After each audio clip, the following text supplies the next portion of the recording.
Hello there, Seamus. Hi, Bruce. How are we? And welcome to another Is That So podcast. That was a bit delayed, actually. Oh, I liked it though, just a little stop. I think it was good. It's a bit of suspense. Yeah, I was holding you. I was holding all of you in suspense, frankly. Frankly, Underwoodly. Oh, I mean, we can't endorse him anymore, can we? Kevin Spacey is now not a sponsored podcast. No longer. He used to be. He used to sponsor the podcast. It's actually first subscriber. Financially. Yeah, had to. So now everybody else should instead. Exactly. Kevin doesn't anymore.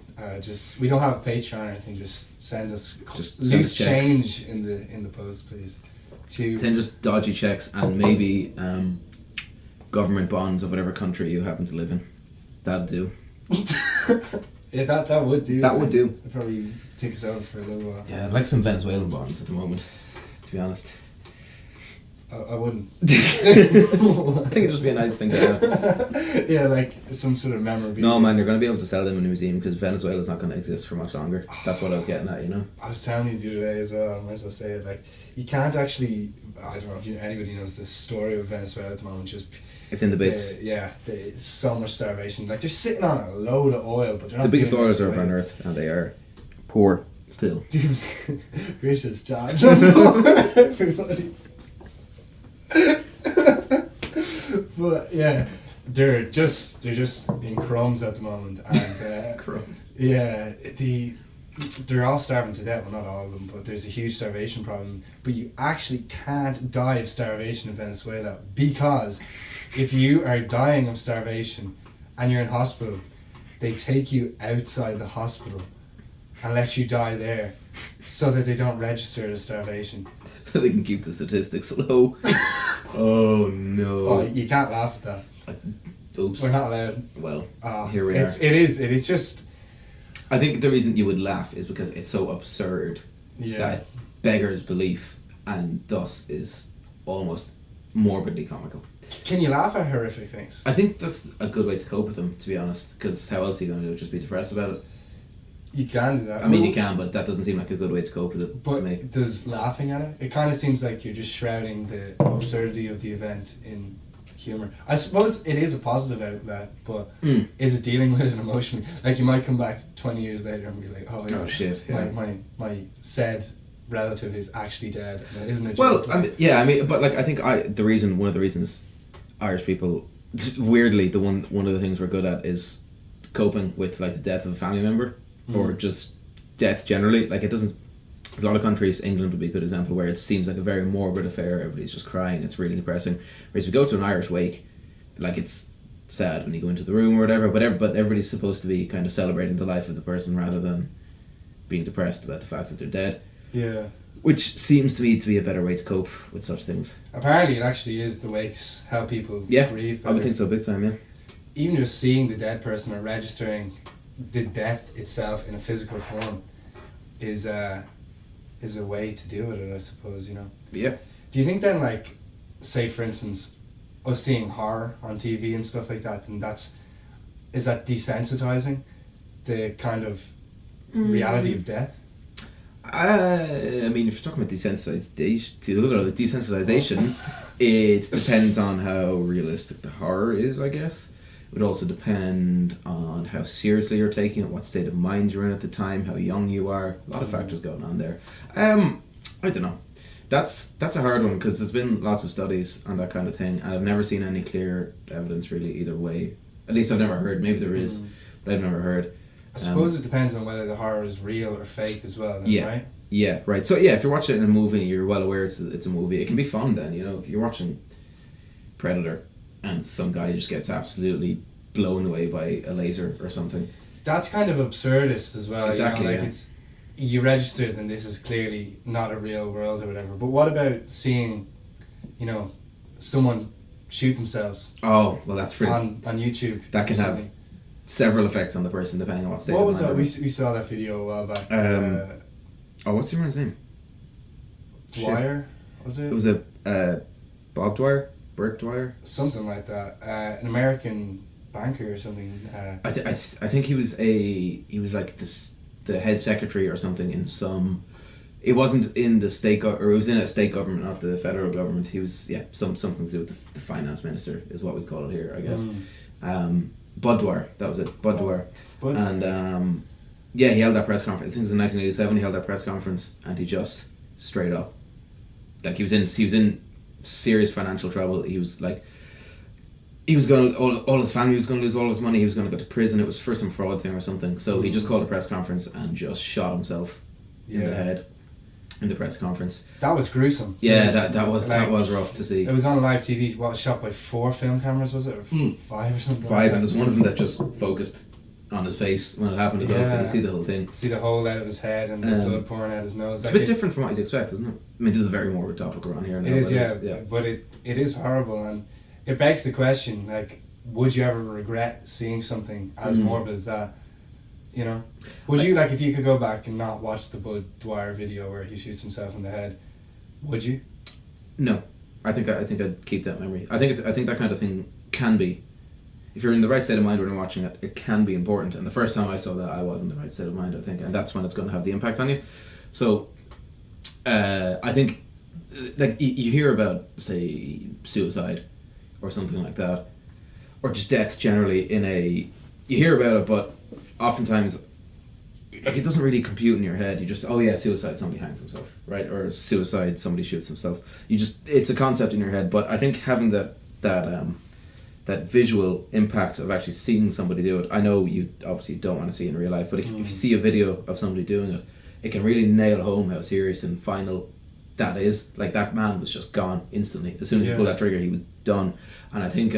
but surely we know that, like, we know the reason. No, you know it, but I don't know about you, but I tend to find I can know something in the abstract, but if I actually see some concrete thing or learn some concrete thing about it, it stays in my mind a lot more, and the seriousness and the severity of it, like, remains in my head a lot more. I suppose the question then is, why would you need to know the severity of whether shooting yourself kills you instantaneously in that way, where blood pours out your nose and your head looks like it's opened up or something like that? You know, do you need to know that? So seeing that video, did it actually benefit you, is the question, I suppose. Yeah, that's a good point, I suppose. It might cause you, if you're somebody who's predisposed to take something like that lightly, or just not think about it that hard, like, it might be, for me, I think it, like, I sometimes think of these things, as I was saying, in an abstract way, and I don't necessarily put much weight to them, but seeing the visceral video of he just kills himself and he's done, that his life is gone, you know, you can see his eyes, like, he's just not a person anymore, he's gone. That impacts me, and maybe it's not even the suicide part, it's just the death part. It just shows me how final death is, and that it's, like, you know, not to be taken lightly. I know nobody takes death lightly, but...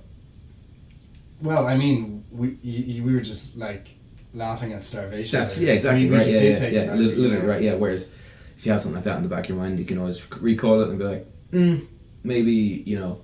You know, like, are you saying, for instance, like, if, like, obviously we don't actually find it funny that people are dying, but if you saw a video of people actually starving in Venezuela, I don't think you could possibly laugh at that. No, you wouldn't laugh at that. There's no way. Yeah. You're laughing at the concept. You're laughing at what you're laughing at there is the absurd fact that they wheel people out of hospitals. Yeah. So as not to record the statistics. Like, that's just absurd, right? Yeah. That's what you're laughing at, really. You're not actually laughing at the idea that people are dying outside the hospital. I think that's an important point in terms of jokes and humour. I think a lot of times, somebody says something, Frankie Boyle is the ultimate example, says something particularly shocking or whatever, and obviously it's for comedy, right? That's the whole point. It's for comedy, but he's not saying it to make light of whatever the topic is. Maybe he makes a rape joke or something, right? He's not making light of rape. It's the absurd nature of his joke that he's trying, the shock value of the fact that a man is saying this right now. That's what he's trying to do. That's what he's trying to get across. So, say for instance, the Bud Dwyer one, it would be like the novelty that he did it for evading tax fraud. Tax fraud, yeah. I'm sure somebody made some dark humor jokes about that. Apparently, actually, just very weird aside, interesting for a second. Apparently, in the areas, they did a study on this, and in the areas where the live footage of him actually shooting himself, where it was broadcast and people saw it, there was a higher concentration. I think this specifically studied students. There was a higher concentration of black humor jokes, like dark humor jokes, about that particular suicide in the areas where they broadcasted the live video, which is I didn't even know what that means, but it's just an interesting little observation. Yeah, how could you measure that also? But I suppose maybe then, as you said, it could literally be a mechanism with dealing with it. Coping, but also like, you can't make a dark humour joke unless there's dark humour material. So if it was broadcasted to those places, and you know, our local panda had a baby who was broadcasted in a different place. Yeah, right. Yeah, you know, you can't make a dark humour joke about about the panda. Yeah. You can only make it about the other thing, and probably it's to deal with the morbidness of it. I suppose. Yeah, because your brain. Yeah, I mean, you probably when you saw the video, you probably would have felt the same. Like your brain is in some way shocked by that, right? You just don't expect it. It's so quick. It's so instant. You just don't expect it to. I don't know. Your brain just isn't ready for it, even though you know it's coming. Your brain just isn't ready for it at all. I think that's an excellent point in the fact that how much shock do you really feel on a day-to-day life in your day-to-day life? Yeah, not much. You know, and I'd say back in the day there was quite a lot of shock. Or actually, maybe that's a part of us that we try and avoid. Even if people are in really tough circumstances, you know. Even say people in war, then they become shock averse to very extreme things. But yeah, I don't know. We don't experience much shock and fear. I think it's almost a good thing to feel those the endorphins. Now that you've laid it out, I think that's what I was trying to get at. I just couldn't quite articulate it.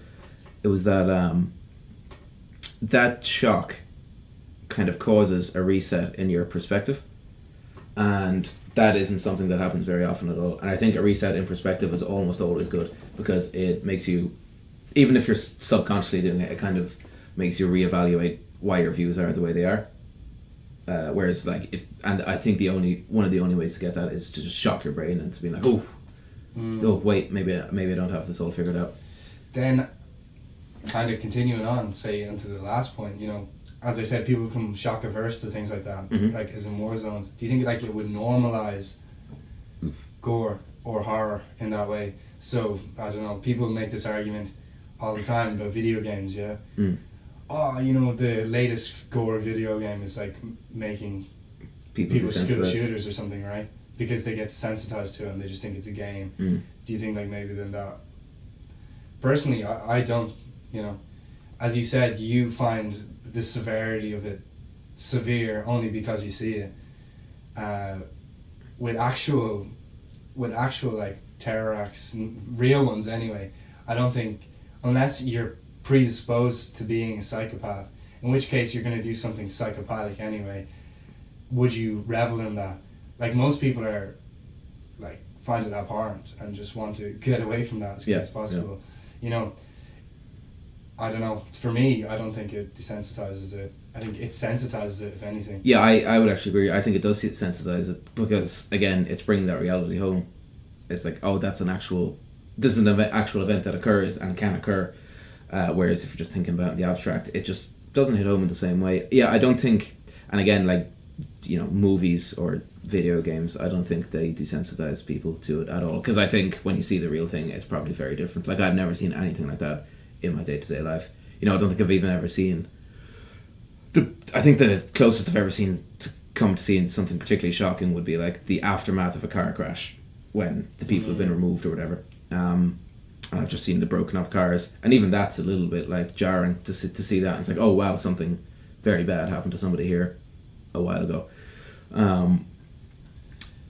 So I really don't think it descends. I bet you if you asked some soldier or something who'd seen some horrendous things happen, that no matter how many movies or video games they played or watched, that it would have not prepared them for what they saw. Yeah, and there is a big difference even with the written horror, visual horror, and then between, you know, watching The Shining or watching, well, that's a bad example of a horror film, it's more of a psychological thriller, but a horror film compared to like an ISIS beheading video.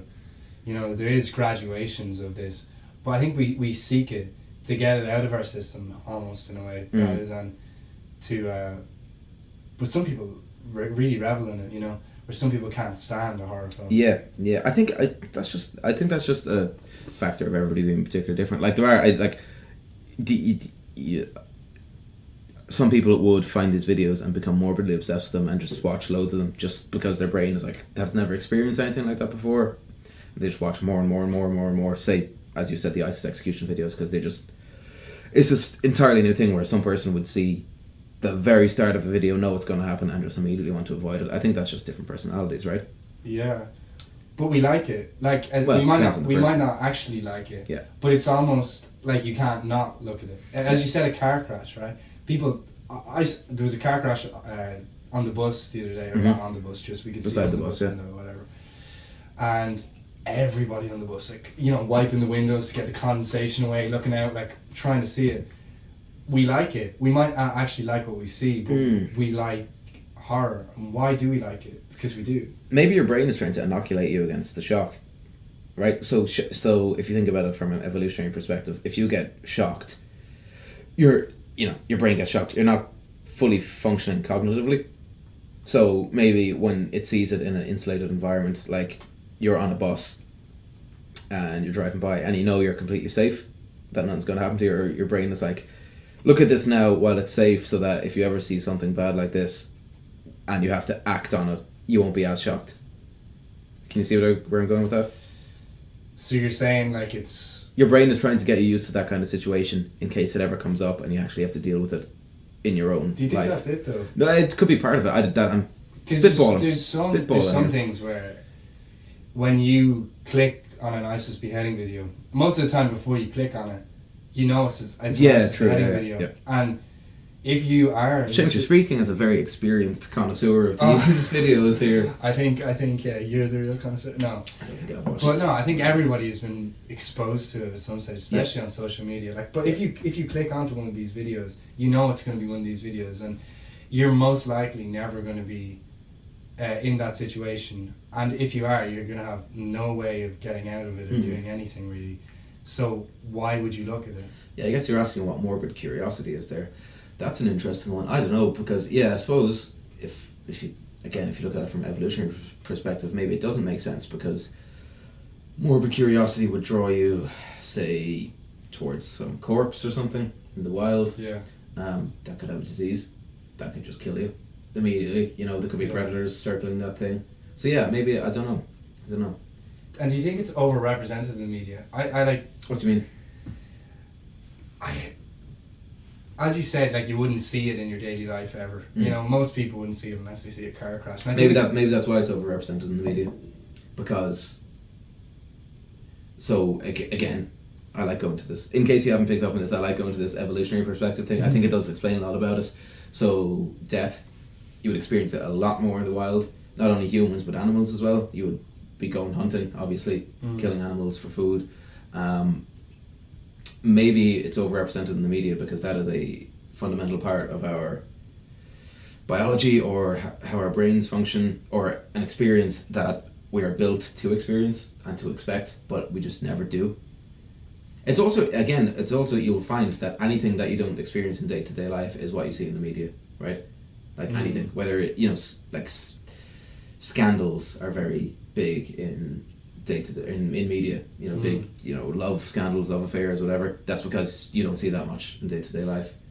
I bet you would find if people had experienced a lot of that in their own lives, they wouldn't consume it as much. They'd be appalled by it. Well, no, they just would. Why would they be interested in it? Because they've experienced it themselves. So why would they be interested in it? You know what I mean? Yeah, I see what you mean. Actually, yeah. Because they're predisposed to it, they've had enough of it. Yeah, they've already seen it. Like, it's not new and it's not novel. That's what I'm looking for. It's not a novel, new thing to them. It's something that they have seen before. If you like think about it, why don't you see?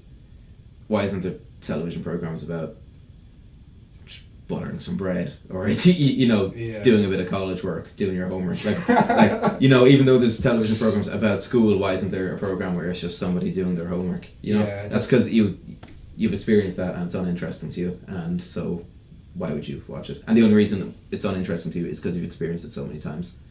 Yeah, I suppose that's interesting. That's why rich people go for really big trails, right? Right. Well, that's why roller coasters are interesting, because you're never. When are you in the air going at 100 kilometers an hour? You're not. So And your body's like, get me out. yeah. Here, Well, I oh mean, my-" the adrenaline boost probably does help as well. Yeah. Yeah, I just find it interesting that it is. We find it more interesting, these videos, and the topic of. Like, I've seen some bad videos, you know what I mean, and like they've really shook me afterwards, but I still was wanting to watch them beforehand, you know. Were you glad that you'd seen them, or would you like to take it back?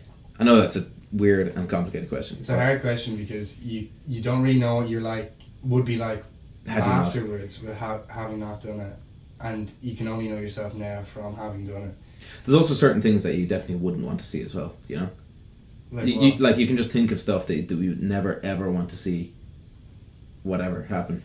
yeah, people like this or seem to like it way more than they'd seem to like, you know.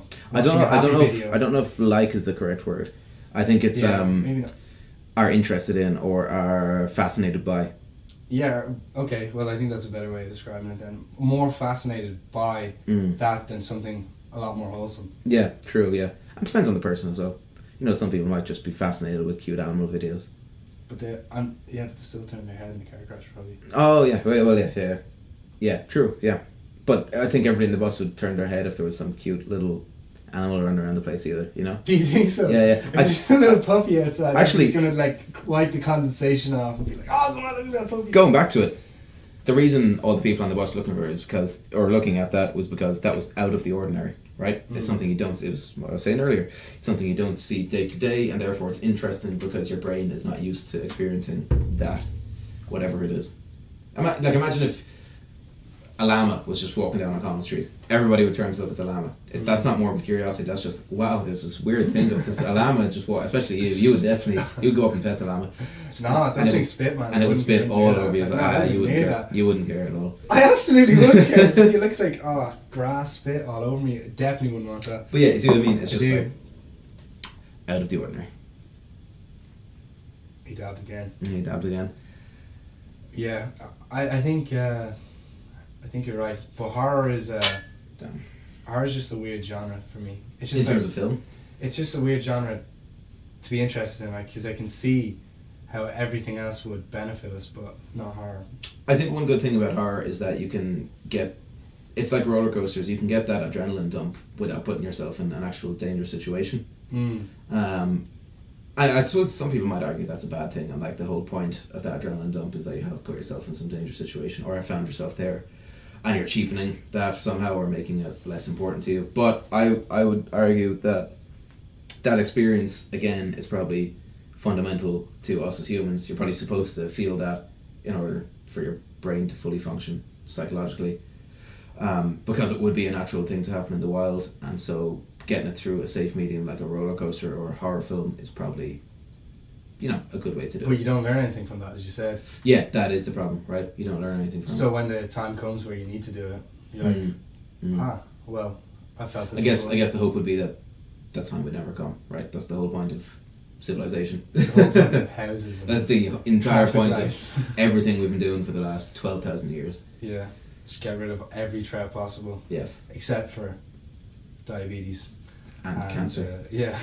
And a myriad of war, apparently, as well. Disease from sedentary lifestyle. Obesity, nuclear war, asteroids. We definitely haven't got rid of that one yet. Solar flares, earthquakes. That's one thing that can just destroy us at any time, just the asteroids. It seems like the thing we're just most ill prepared for. Oh, it's going to be some crack when we just stop global warming in its tracks and then get absolutely obliterated by some giant asteroid that we just didn't see coming. Yeah, thanks for stopping global warming now. I'm just going to open up the Earth. It just hits Yellowstone and that's it. We're done. Completely done. Yellowstone as well. Could just blow at any time. Wipe out the entire northern hemisphere, right? Yes.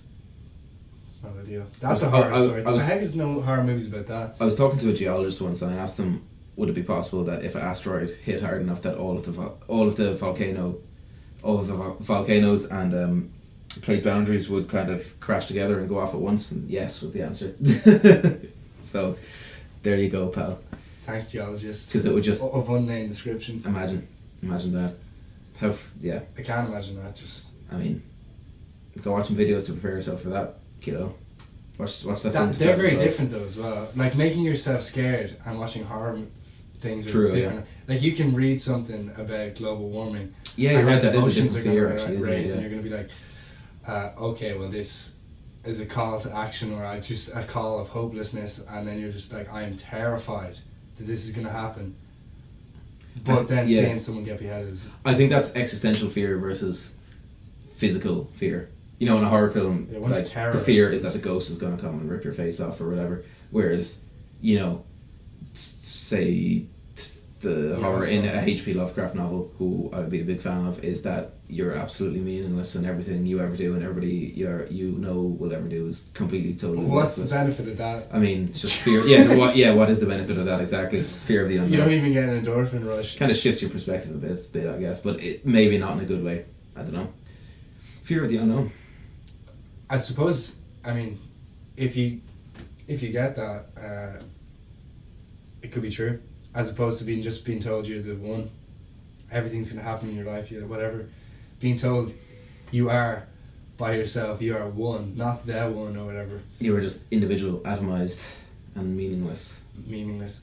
A lot of people have real exception to that, being meaningless, I suppose. Yeah, I think that's probably for good reason, to be honest, because I think purposelessness. Yes, I think that is the correct word. Purposelessness. Again, we're kind of designed to do things, right? We're not designed to be around for no reason at all. We're evolved would probably be a better word, to take action and do things, and it's kind of inimical to us to not have a purpose. You know, whether it's hunter or accountant. You know what I mean? Yeah, but we don't. What do you mean? We don't have a purpose, We have a purpose relative to ourselves, but a purpose to the universe, to the earth. If we who's the master of our purpose? We don't. So, but a lot of people have a very hard time considering that. Well, if you take it from a religious perspective, everybody has a purpose, and that purpose is to be good, so you get into said heaven or whatever, or just not hell. Yes. Yeah. And then, but if you don't, which a lot of people subscribe to, having no religion, but then they still feel like there's destiny and there's purpose and whatever. Like, purpose is drawn from relativism. Like, you've purpose to look after your family, or you've a purpose to be a part of the community, but they're all just perspective, I suppose. There's probably, realistically, there's probably something underlying purpose, right?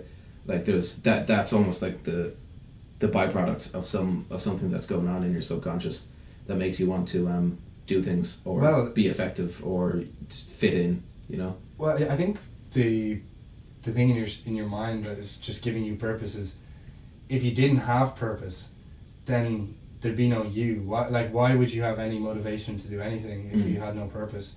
Now, whatever purpose is, whatever gets you to get up and not just off yourself or something like that because you feel completely helpless, is something that drives you on. And people who fully accept having no purpose but still operating in the world have a really good control of their emotions, because if you can wake up and be like, my life, everything that I am means nothing relative to everything else, but I'm going to still go into my office or whatever, crack through these numbers. Yeah. Well, that has a restraint of their emotions. Yeah. Well, that's probably just very good emotional control. I mean, that's also, to go back to your previous point, that's probably why people are afraid of not having purpose, because on some fundamental level they know that is completely fundamental and necessary to being a person. But I don't understand it either, because enjoyment is surely a purpose. If you have a hobby that you enjoy, archery or something like that, that's a purpose. It's not a direction. People want to see life as some sort of direction with an end point. It's oh, my destiny was to be a great archer, or a really good accountant, or whatever it is. But there isn't. It's just relative enjoyment, and that's the thing that stops you from not existing. It's probably just your brain tricking you, really, isn't it? Because your brain wants you to exist. Your genes want you to exist, so they can. I mean, want is the wrong word as well, right? I mean, that suggests that they're somehow like thinking or whatever, but they need you to exist so they can continue to spread, right? So keep you doing things. Ah, yeah, sure. He needs. Sure, just give him the old archery there. Sure, that'll keep him going for a while. Make him take up smoking. That'll keep him going there for a while. Yeah, for a while. For a while, yeah. I enjoy smoking. Yeah, I don't know, but yeah, I think that's why people have created gods and stuff too. Yeah, probably because they're. It's easier to derive purpose from something that is out of your control than something that you can't control. Like that, if you completely accept it and you're a humanist and you're like, okay, well, I have no real purpose, but I enjoy archery and that's making me happy for the rest of my life. Yeah. As opposed to, well, my purpose is to be a good person because said so. Well, then maybe it's not fear of purposelessness that keeps you alive. It's like having goals, right? Like having objectives to complete, which also seems like something that you would need in the wild or just in a natural state of being. Yeah, I suppose so. It actually makes sense. And then your purpose was to, get meat that day or pick enough berries to survive. But now, when food is absolutely you need an artificial purpose almost, or an artificial goal or objective. Yeah, just to keep yourself taking over. Yeah. It's like, I don't need to hunt anymore. It's like, well, what did I actually do today? Sure, I'll get a new kettle there. That'll be a good goal for the day because the old one's a bit busted up there now. Something like that, yeah. Yeah, but literally, it is That's a deep insight into Pierce's life. I do need a new kettle. The thing is covered in limescale. State of it. The water in where I'm living at the moment is shocking bad. Everything else about the place is great, but the water is something else entirely. Descaled it 2 weeks ago, and it's just fully limescaled again immediately. Disgusting. Yeah. There we go. That's what's giving me meaning at the moment in my life. Just fighting limescale because it's ruining my tea and I'm not happy about it. Yeah, and the fact that you drink about 12 cups of tea a day. That's the other thing that gives me purpose. Tea. I'm like, well, why do I exist? Because tea exists. That's why. That keeps me going. Barry's tea exists, therefore I am. Not like you're symbiotic with Barry's tea. As soon as that stops existing. I'm done. I'm gone. That's your life. I won't even. It's not even that I'll die. I'll just dissipate. Your life essence. I just won't be there anymore. Your soul is intertwined. People won't even know I was ever there. Once tea goes, I'm gone. Oh yeah. There you go. But anyway, Seamus, existential fear and dread, and horror. What's the purpose of horror in society? I think that's the true horror story for you. Run out of tea. That is true. Imagine, I couldn't do it. I don't know what I'd do for it. I really don't know what that. Okay, that must be an addiction. Surely. Surely that must be addiction. You need to go to rehab for tea. God, I don't know. I feel like the only way I could solve it is getting hooked on something else. Like get hooked on coffee. Currently sweating, shaking. Actually, I'm shaking. What the fuck? You're shaking more talking about the lack of tea than that guy we watched earlier on who shot himself. Yeah, I also think you've heavily derailed. I think we've both derailed this conversation big time. Yeah, I think maybe we should get back on track. I don't even know what the track is now. Well, what would be the negative things then? Because we haven't really discussed that of kind of gruesome horror on society. Because obviously, I think there will be negatives. If it affects you so much that you're permanently affected by it. True. Yeah. That's a bad one. So say for instance, this is a good point I suppose.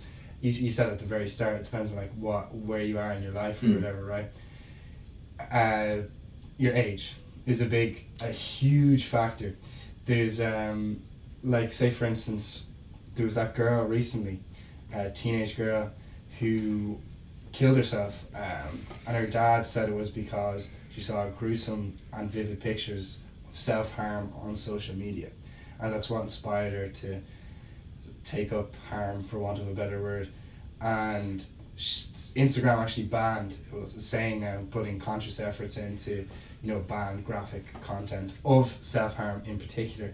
Now if the father is right, then her seeing horror in gore in that case directly affected her life to the point where it didn't exist anymore. So yeah, and there's many cases. Those guys, those two children in England that used to watch, like, their parents were completely negligent and used to let them watch horror films and stuff like that, and then they were like 6 and 7 or something. Oh, that's such a sad story. And they brought like a 3-year-old kid or something like that down to the train tracks and like tortured them and then killed them on the train tracks. And they spent the rest of they're out now, I think, like that, under different identities after a lot of psychiatric treatment, I'd imagine. But then, seeing horror at that young age deeply affected them and deeply derailed them. Yeah, I guess that's actually a case where it would desensitize you in a big way, because your brain pathways are just forming. So your brain, when you're that age, whatever ages they were, is just establishing what's normal and what's not normal, and those pathways are going to be in your brain for the rest of your life. That's it. Like, once they're in, unless you suffer brain damage or something. So that was literally normalized to those kids because obviously they were consuming all of that so much. So yeah, obviously that's a case where watch horror films or violent videos or whatever would be awful. Yeah, and also in vulnerable situations, if you are just in negative mental health. If you've negative mental health, if you have a loved one that's after dying in a particular way, and then you see that particular way, vividly on some sort of video platform. Or even if you read about it or hear about it, doesn't necessarily. I know the visual is probably the most visceral. Yeah, for sure.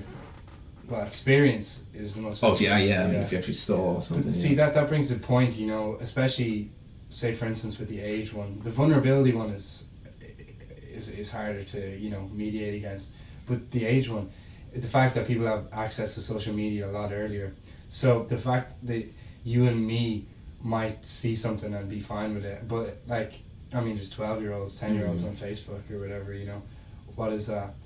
It also desensitizes people to a lot of other stuff, like, even jokes and different, like, I suppose we're getting to a conversation about the negative implications of social media, which I don't want to go down right now as well, but yeah, for sure, people get desensitized to that at that age. Yeah. But I suppose, how can we really talk about the negative implications of seeing a really bad video until later on in their life? Well, there's also, I'm sure there's plenty of people who've also seen that stuff and just it didn't affect them.